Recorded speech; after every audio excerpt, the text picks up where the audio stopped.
So we've already done the speed test, we've already done the drop test. Now it's time to do the phone buff style battery test between the Galaxy S10 Plus and the iPhone XS Max. Taking a look at the spec sheets, the S10 Plus has a 6.4-inch display, which due to popular demand, we've set to its native 3K resolution. The version of the S10 that we're testing here has the Snapdragon 855 under the hood, and it's all being powered by a massive 4100 mAh battery. The iPhone, on the other hand, has a 6.5-inch display with a 2K resolution, powered of course by Apple's own A12 Bionic chip, and it has a relatively small 3174 mAh battery. Of course, specs are just specs, right? Like, that's why we run these tests. So with that said, let's go ahead and get right into it.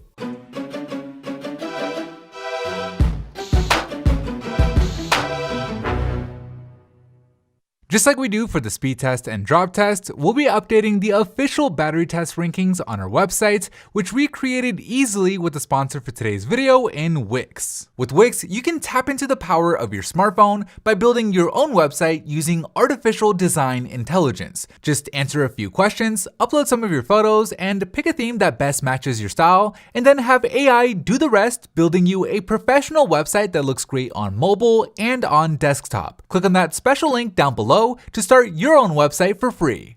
Alright, so we'll kick things off with the phone test, where we're making a 1-hour phone call on each phone using the same exact SIM card in the same exact location. To help make things even more accurate, we've also installed a cell tower in the lab to help reduce any issues with reception. We have our robot covering the proximity sensor for the majority of the test here, and we have consistent audio playing on the other end of the call, both of which better simulate how a phone call is actually made in the real world. After 1 hour, the iPhone did pretty well, with its battery dropping only 3% to 97%, whereas the Galaxy's battery took a bigger hit, dropping down to 94%. But we still have plenty of tests to go, so we'll see if the iPhone can hold on to its early lead as we head into the messaging test, where we have our robot typing in a string of letters and suggestions before sending off a text.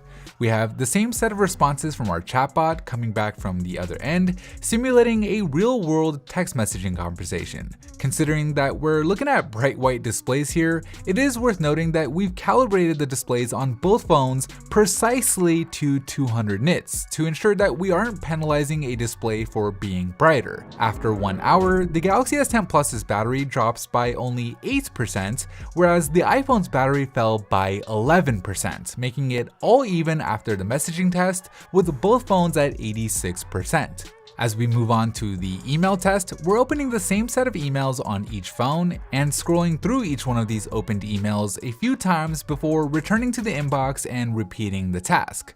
The email apps on each phone are freshly installed, so each email is being loaded for the first time to best simulate how you read your emails in real life. After 1 hour of going through emails, the Galaxy S10 Plus is able to take the lead, with its battery dropping down only to 79%, with the iPhone's battery dropping all the way down to 74%. We'll see if the S10 Plus can add on to its lead here in the browser test, where each phone will randomly cycle through the same set of websites every 30 seconds. We're also adding in a scroll through each one of these web pages to better simulate how you actually browse the web. And after repeating this process for an entire hour, the Galaxy S10 Plus is beginning to run away with it now 8 percentage points ahead at 69% compared to just 61% on the iPhone. We'll see if the iPhone can somewhat stop the bleeding here in Instagram, where we'll be scrolling through the home feed. Scrolling through the feed not only ensures that new content is constantly being loaded in the app, but it also accounts for the phone having to process those constant swipes, which have an effect on battery.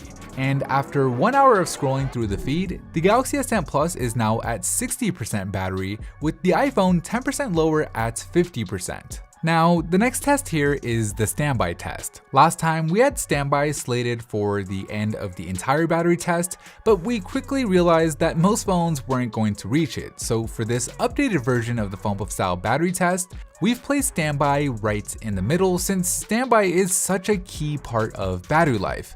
So after 16 hours of each phone being on standby, with the SIM card still in there to better reflect real-world usage, the iPhone is able to make a dramatic comeback with its battery falling by only 8% over those 16 hours, compared to the 16% drop on the Galaxy S10 Plus, putting the iPhone only 2 percentage points behind as we move on to the YouTube test. So in this test, each phone will play the same set of YouTube videos. In addition to the screens being equally calibrated, we also made sure to calibrate the speaker volumes on each phone within 1 decibel point of each other to make sure that things are nice and even. And after 1 hour of YouTube binge watching, the Galaxy S10 Plus is able to re-establish itself with its battery level dropping down to 33%, with the iPhone falling down to 28%, putting it 5 percentage points behind. Of course, with the gaming test being next, the iPhone has the opportunity to flex the efficiency of its A12 Bionic chip and possibly make the comeback. We're playing Alto's Adventure here with our robot tapping the screen on each phone every few seconds to simulate how you play the game in real life, and after 1 hour of gaming, the S10 Plus and its Snapdragon 855 end up outperforming the iPhone once again, dropping 12 percentage points to 21% battery, compared to the 14 percentage point drop on the iPhone that put its battery at 14%. Moving on to the maps test, we're simulating navigation here by having GPS turned on each phone, having them actively check for real-time traffic information, and by swiping on the screen every few seconds to keep the map moving. Now, this isn't a perfect simulation of navigation in the real world, considering that you don't get as many auditory cues for each new turn, but in our test, we did find it to be pretty close to the real thing, and it's still an accurate indicator of how devices perform relatively. Either way, the iPhone sees its battery level drop all the way down to 1%, just barely making it to the end, while the S10 Plus still has plenty of juice remaining at 11% battery. So we'll see how long it takes for the iPhone to die as we head into Spotify, and there you go. As soon as we launched the first song, the iPhone powered down. We'll go ahead and fast forward the S10 Plus, where its battery died just 30 seconds short of completing the 1 hour Spotify test. So with both phones out of juice, the iPhone's total test time was almost exactly 24 hours when you include the 16-hour standby, while the Galaxy S10 Plus lasted 1 hour longer at 25 hours, making the winner of this battery test the Galaxy S10 Plus. We'll be updating our battery test rankings after every test on our website, which we created easily with our sponsor Wix's drag and drop editor. Anyways, that is it for me in this video. Thank you guys for watching, and as always, I'll see you in the very next episode.